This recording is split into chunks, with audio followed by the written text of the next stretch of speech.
जय श्री राम, जय बागेश्वर धाम, जय गुरु कृपा। आज हम वाल्मीकि रामायण को हिंदी में अयोध्या कांड के 20वें सर्ग से प्रारंभ करेंगे। जय राम रमारमणं समनं भव ताप भयाकुल पाहि जनम अब देश सुरेश रमेश विभो शरणागत मांगत पाहि प्रभो। जय राम रमारमणं समनम। जय श्री राम। 20वां सर्ग हिंदी में। उधर पुरुष सिंह श्री राम हाथ जोड़े हुए ज्यों ही कैकई के महल से बाहर निकलने लगे, त्यों ही अंतःपुर में रहने वाली राज महिलाओं का महान आर्तनाद प्रकट हुआ। वे कह रही थीं, हाय, जो पिता की आज्ञा न देने पर भी समस्त अंतःपुर के आवश्यक कार्यों में स्वतः संलग्न रहते थे, जो हम लोगों के सहारे और रक्षक थे, वे श्री राम आज वन को चले जाएंगे। वे रघुनाथ जी जन्म से ही अपनी माता कौशल्या के प्रति सदा जैसा बर्ताव करते थे, वैसा ही हमारे साथ भी करते थे। जो कठोर बात कह देने पर भी कुपित नहीं होते थे, दूसरों के मन में क्रोध उत्पन्न करने वाली बातें नहीं बोलते थे, तथा जो सभी रूठे हुए व्यक्तियों को मना लिया करते थे, वे ही श्री राम आज यहाँ से वन को चले जाएंगे। बड़े खेद की बात है कि हमारे महाराज की बुद्धि मारी गई। ये इस समय संपूर्ण जीव जगत का विनाश करने पर तुले हुए हैं, तभी तो ये समस्त प्राणियों के जीवनधार श्री राम का परित्याग कर रहे हैं। इस प्रकार समस्त रानियां अपने पति को कोसने लगीं और बछड़ों से बिछड़ी हुई गऊओं की तरह उच्च स्वर से क्रंदन करने लगीं। अंतःपुर का वह भयंकर आर्तनाद सुनकर महाराज दशरथ ने पुत्र शोक से संतप्त हो लज्जा के मारे बिछोने में ही अपने को छिपा लिया। इधर जितेंद्रिय श्री रामचंद्र जी 100 जनों के दुख से अधिक खिन्न होकर हाथी के समान लंबी सांस खींचते हुए भाई लक्ष्मण के साथ माता के अंतःपुर में गए। वहां उन्होंने उस घर के दरवाजे पर एक परम पूजित वृद्ध पुरुष को बैठा हुआ देखा और दूसरे भी बहुत से मनुष्य वहां खड़े दिखाई दिए। वे सबके सब विजयी वीरों में श्रेष्ठ रघुनंदन श्री राम को देखते ही जय जयकार करते हुए उनकी सेवा में उपस्थित हुए और उन्हें बधाई देने लगे। पहली ड्योढ़ी पार करके जब वे दूसरी में पहुंचे, तब वहां उन्हें राजा के द्वारा सम्मानित बहुत से वेदज्ञ ब्राह्मण दिखाई दिए। उन वृद्ध ब्राह्मणों को प्रणाम करके श्री रामचंद्र जी जब तीसरी ड्योढ़ी में पहुंचे, तब वहां उन्हें द्वार रक्षा के कार्यों में लगी हुई बहुत सी नव्य वयस्का एवं वृद्ध अवस्था वाली स्त्रियां दिखाई दी। उन्हें देखकर उन स्त्रियों को बड़ा हर्ष हुआ। श्री राम को बधाई देकर उन स्त्रियों ने तत्काल महल के भीतर प्रवेश किया और तुरंत ही श्री रामचंद्र जी की माता को उनके आगमन का प्रिय समाचार सुनाया। उस समय देवी कौशल्या पुत्र की मंगल कामना से रात भर जागकर सवेरे एकाग्रचित्त हो भगवान विष्णु की पूजा कर रही थी। वे रेशमी वस्त्र पहनकर बड़ी प्रसन्नता के साथ निरंतर व्रत परायण होकर मंगल कृत्य पूर्ण करने के पश्चात मंत्रोच्चारण पूर्वक उस समय अग्नि में आहुति दे रही थी। उसी समय श्री राम ने माता के शुभ अंतःपुर में प्रवेश करके वहां माता को देखा। वे अग्नि में हवन करा रही थीं। रघुनंदन ने देखा तो वहां देवकार के लिए बहुत सी सामग्री संग्रह करके रखी हुई है। दही, अक्षत, घी, मोदक, हविष्य, धान का लावा, सफ़ेद माला, खीर, खिचड़ी, समिधा और भरे हुए कलश वे सब वहाँ दृष्टिगोचर हुए।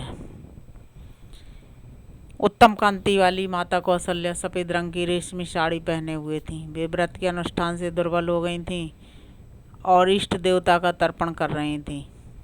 इस अवस्था में श्री राम ने उन्हें देखा। माता का आनंद बढ़ाने वाले प्रिय पुत्र को बहुत देर के बाद सामने उपस्थित देख कौशल्या देवी बड़े हर्ष में भरकर उसकी ओर चली, मानो कोई घोड़ी अपने बछड़े को देखकर बड़े हर्ष से उसके पास आई हो। श्री रघुनाथ जी ने निकट आई हुई माता के चरणों में प्रणाम किया और माता कौशल्या ने उन्हें दोनों भुजाओं से कसकर छाती से लगा लिया तथा बड़े प्यार से उनका मस्तक सूंघा। उस समय कौशल्या देवी ने अपने दुर्जय पुत्र श्री रामचंद्र जी से पुत्र स्नेह बस या प्रिय एवं हितकर बात कही। बेटा, तुम धर्मशील वृद्ध एवं महात्मा राज ऋषियों के समान आयु, कीर्ति और कुलोचित धर्म प्राप्त करो। रघुनंदन, अब तुम जाकर अपने सत्य प्रतिज्ञ पिता राजा का दर्शन करो। वे धर्मात्मा नरेश आज ही तुम्हारा युवराज के पद पर अभिषेक करेंगे। यह कहकर माता ने उन्हें बैठने के लिए आसन दिया और भोजन करने को कहा। भोजन के लिए निमंत्रित होकर श्री राम ने उस आसन का स्पर्श मात्र कर लिया। फिर वे अंजलि फैलाकर माता से कुछ कहने को उद्यत हुए। वे स्वभाव से ही विनयशील थे तथा माता के गौरव से भी उनके सामने मस्तक हो गए थे। उन्हें दंड कारण को प्रस्थान करना था, अतः वे उसके लिए आज्ञा लेने का उपक्रम करने लगे।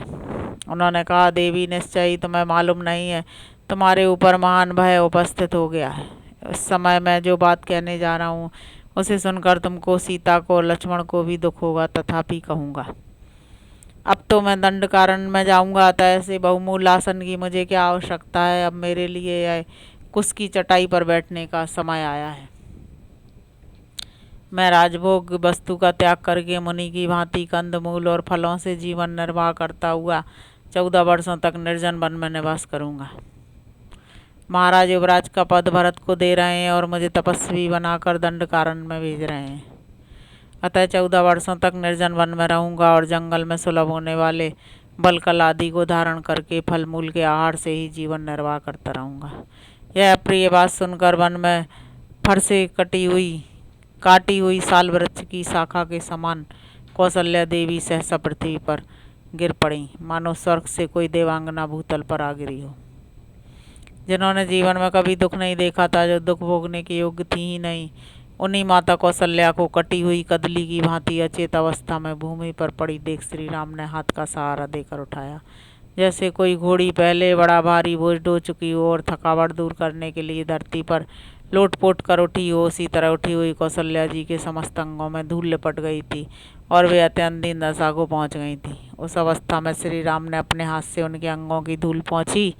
कौशल्या जी ने जीवन में पहले सदा सुखी देखा था और उसी के योग्य थी, परंतु उस समय वे दुख से कातर हो उठी।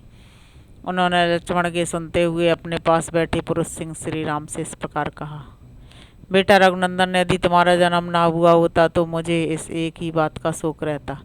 आज जो मुझ पर इतना भारी दुख आन पड़ा है, इसे बंध्या होने पर मुझे नहीं देखना पड़ता। बेटा, बंध्या को एक मानसिक शोक होता है, उसके मन में यह संताप बना रहता है कि मुझे कोई संतान नहीं है, इसके सिवा दूसरा कोई दुख उसे नहीं होता। बेटा राम, पति के प्रभुत्व काल में एक ज्येष्ठ पत्नी को जो कल्याण या सुख प्राप्त होना चाहिए, वह मुझे पहले कभी नहीं देखने को मिला। सोचती थी पुत्र के राज्य में सब सुख देख लूँगी और इसी आशा से मैं अब तक जीती रही। बड़ी रानी होकर भी मुझे अपनी बातों से हृदय को विदीर्ण करने वाली छोटी सौतों के बहुत से अप्रिय वचन सुनने पड़ेंगे। स्त्रियों के लिए इससे बढ़कर महान दुख और क्या होगा। अतः मेरा शोक और विलाप जैसा है, उसका कभी अंत नहीं है। तात, तुम्हारे निकट रहने पर भी मैं इस प्रकार सौतों से तिरस्कृत हो रही हूँ, फिर तुम्हारे परदेश चले जाने पर मेरी क्या दशा होगी। उस दशा में तो मेरा मरण ही निश्चित है। पति की ओर से मुझे सदा अत्यंत तिरस्कार अथवा कड़ी फटकार ही मिली है, कभी प्यार और सम्मान नहीं प्राप्त हुआ है। मैं कैकई की दासियों के बराबर अथवा उनसे भी कहीं बीती समझी जाती हूँ। जो कोई मेरी सेवा में रहता है या मेरा अनुसरण करता है, वह भी कैकई के बेटे को देखकर चुप हो जाता है, मुझसे बात नहीं करता है। बेटा, इस दुर्गति में पड़कर मैं सदा क्रोधी स्वभाव के कारण कटु वचन बोलने वाले उस कैकई के मुख को कैसे देख सकूंगी। रघुनंदन, तुम्हारे उपनयन रूप द्वितीय जन्म लिए 17 वर्ष बीत गए। अब तक मैं यही आशा लगाए चली आ रही थी कि अब मेरा दुख दूर हो जाएगा। राघव, अब इस बुढ़ापे में इस तरह सौतों का तिरस्कार, उससे होने वाले महान अक्षय दुख को मैं अधिक काल तक नहीं सह सकती। पूर्ण चंद्रमा के समान तुम्हारे मनोहर मुख को देखे बिना मैं दुखनी दयनीय जीवन वृत्ति से रहकर कैसे निर्वाह करूंगी। बेटा, मुझ भाग्यहीना ने बारंबार उपवास, देवताओं का ध्यान तथा बहुत से परिश्रमजनक उपाय करके व्यर्थी तुम्हारा इतने कष्ट से पालन पोषण किया है। मैं समझती हूँ कि निश्चय ही यह मेरा हृदय बड़ा कठोर है, जो तुम्हारे बिछोह की बात सुनकर भी वर्षा काल के नूतन जल के प्रवाह से टकराए हुए महानदी के कगार की भांति फट नहीं जाता है। निश्चय ही मेरे लिए कहीं मौत नहीं है, यमराज के घर में भी मेरे लिए जगह नहीं है। तभी तो जैसे किसी रोती हुई मृगी को सिंह जबरदस्त उठा ले जाता है, उसी प्रकार यमराज मुझे आज ही उठा ले जाना नहीं चाहता है। अवश्य मेरा कठोर हृदय लोहे का बना हुआ है, जो पृथ्वी पर पड़ने पर भी ना तो फटता है ना टूक टूक हो जाता है। इसी दुख से व्याप्त हुए शरीर के भी टुकड़े टुकड़े नहीं हो जाते हैं। निश्चय ही मृत्यु काल आए बिना किसी का मरण नहीं होता है। सबसे अधिक दुख की बात तो यह है कि पुत्र के सुख के लिए मेरे द्वारा किए गए व्रत, दान और संयम सब व्यर्थ हो गए। मैंने संतान की हित कामना से जो तप तप किया है वह भी ऊसर में बोए हुए बीज की भांति निष्फल हो गया। यदि कोई मनुष्य भारी दुख से पीड़ित हो, असमय में भी अपनी इच्छा के अनुसार मृत्यु पा सके, तो मैं तुम्हारे बिना अपने बछड़े से बिछड़ी हुई गाय की भांति आज ही यमराज की सभा में चली जाऊं। चंद्रमा के समान मनोहर मुख कांति वाले श्री राम, यदि मेरी मृत्यु नहीं होती है तो तुम्हारे बिना यहाँ व्यर्थ कुत्सित जीवन क्यों बिताऊं। बेटा जैसे गऊ दुर्बल होने पर भी अपने बछड़े के लोभ से उसके पीछे पीछे चली जाती है, उसी प्रकार मैं भी तुम्हारे साथ ही बन को चलूंगी। आने वाले भारी दुख को सहने में असमर्थ हो महान संकट का विचार करके सत्य के ध्यान में बंधे हुए अपने पुत्र श्री रघुनाथ जी की ओर देखकर माता कौशल्या उस समय बहुत विलाप करने लगी, मानो कोई किन्नरी अपने पुत्र को बंधन में पड़ा हुआ देखकर बिलख रही हो। इस प्रकार श्री वाल्मीकि निर्मित आर्ष रामायण आदि काव्य के अयोध्या कांड में 20वां सर्ग पूरा हुआ। जय श्री राम, जय बागेश्वर धाम, जय गुरु कृपा।